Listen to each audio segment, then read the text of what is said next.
just checking out this conductor scene, which is, I love it actually. It looks really cool.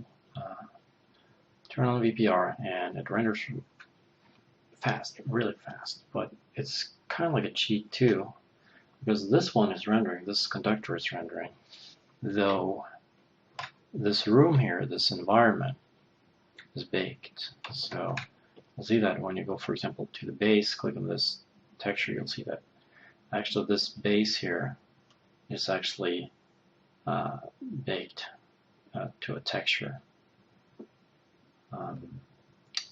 So probably that's in order to make this conductor scene render faster, and so that you can actually play with the conductor settings. The problem with baking it, though, sort of, is that you can see that the base or the environment, the room, actually doesn't quite fit together with this model. You'll see that this base here is really illuminated and kind of like has a subsurface scattering feel to it, while this foot here does not really go well together with that base. Let's just see. Now the thing is, I took this dragon object and then just moved it up. I didn't want to do that now. Let's turn on GL frame. You'll see that the shadow here is baked, right? So this dragon doesn't cast shadow, so I was a bit confused by that, because it does say self shadow, cast shadow, receive shadow for both the objects, both this one, both the room, and the dragon. The reason for that is, why it doesn't cast a shadow, is because this room is illuminated. So turn off luminosity here and turn on diffuse. Now you'll see that, okay, now it's actually doing, well, the right thing, sort of. It's casting the shadow onto the floor, onto the base, So, but it does render faster if we go like this. So we're just going to leave it like that for now. I'm not going to change the environment, the room. We're just going to look a bit into the conductor shader, conductor node. Okay. Just move this a bit around.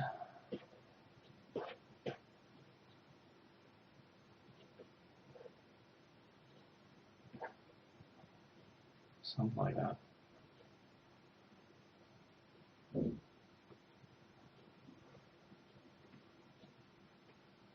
Might make slightly more sense.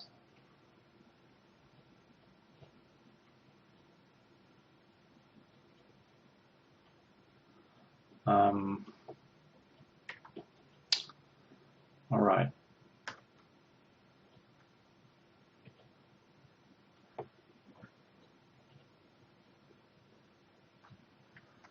So let's have a look at these guys first.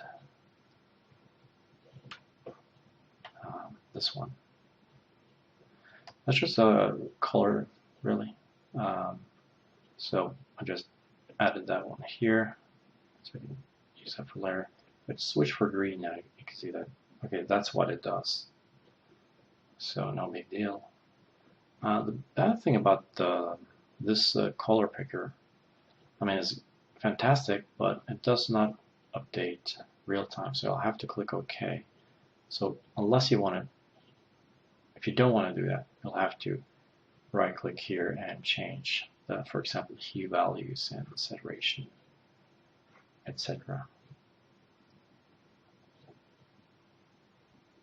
just go back to the original color. So that's what that is. This one doesn't really have an interface. Make material.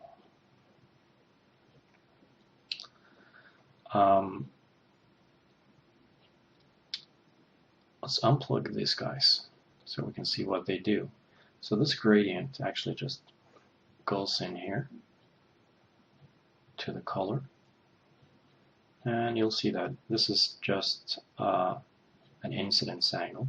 So you'll see that the gradient looks like that, and it's gonna behave like that on this object. I guess I could also change these guys. Let's say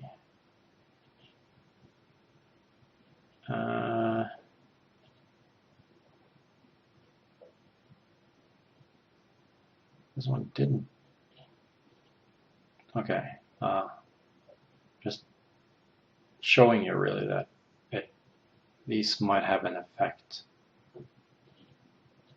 So I don't know. You might want to play with this, just see what they do. This one is actually just the specular just makes it more shiny.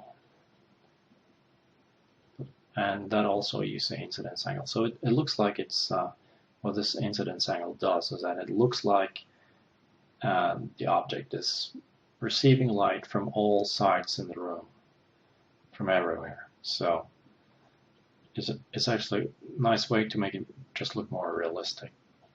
So I'll plug in both the color and the specular, so see it gets this highlight.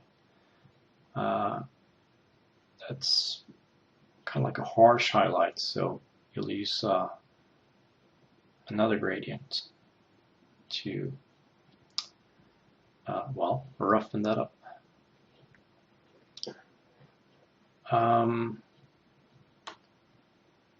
The material mixer just mix these guys, so that's all there is to it. If you unplug this one, see that, okay, there's nothing, so you'll have to have this one plugged in order to make this, well, work. Now here, the occlusion, and this one, it looks great. But since this base here is baked, the feet here don't really go well together with the base and the room. So they should be more illuminated, really.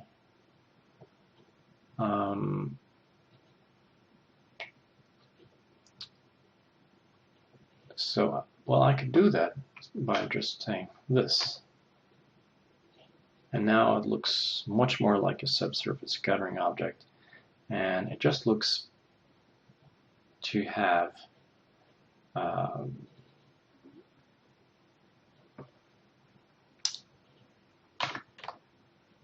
it looks more realistic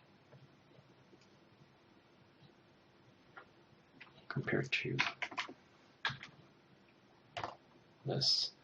Now, well, this looks nice, so if you still want to keep that, what I figured is that I could actually take this gradient here. Let's see. Yeah, I already made a gradient, and I can hook that into the max. You saw that? This was the max, right? So that's the max, and then I'll hook that gradient into the max, and this gradient is working in the Y channel, the Y coordinate. So you can see now that I got more of a max value lower down where the feet are. Actually less, less value, max value where the feet are, but higher up in the Y channel, like where the head is and stuff, I got all the way up to 300. or so. So here I got the original look, and here I got this kind of subsurface scattering illuminated look. So you'll see the difference here. Actually, maybe I should just make a render to show that. 800, yeah, should be okay. Renders really fast now because the room is illuminated. I mean, baked. Okay, so that's how that looks. And let's see, that was with the gradient, and this is without the gradient. So let's have a look at these feet here on this image updates.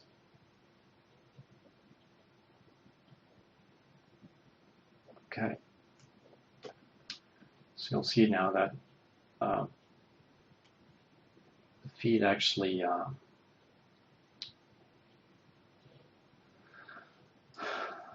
they look more harsh with the original render. Wow.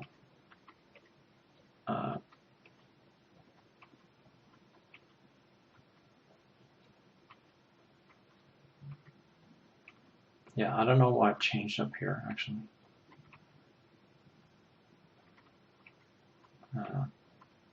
That might be my fault, but you can see that the feet look, they look better.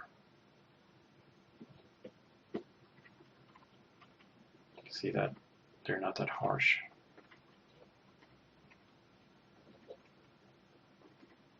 Now I could tweak that gradient further to make it look better.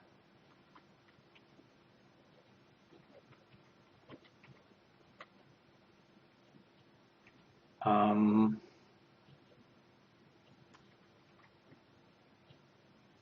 think that's about it as far as this scene goes. Just you know, when it comes to LightWave scenes, just try to ruin the scenes. Try to just play with the notes because I suck at notes. So these kind of scenes, this kind of content is great for me, really. In order for me to learn what these sagas are, what these things here actually do. So do tear the scene apart, and yeah, you'll learn a lot.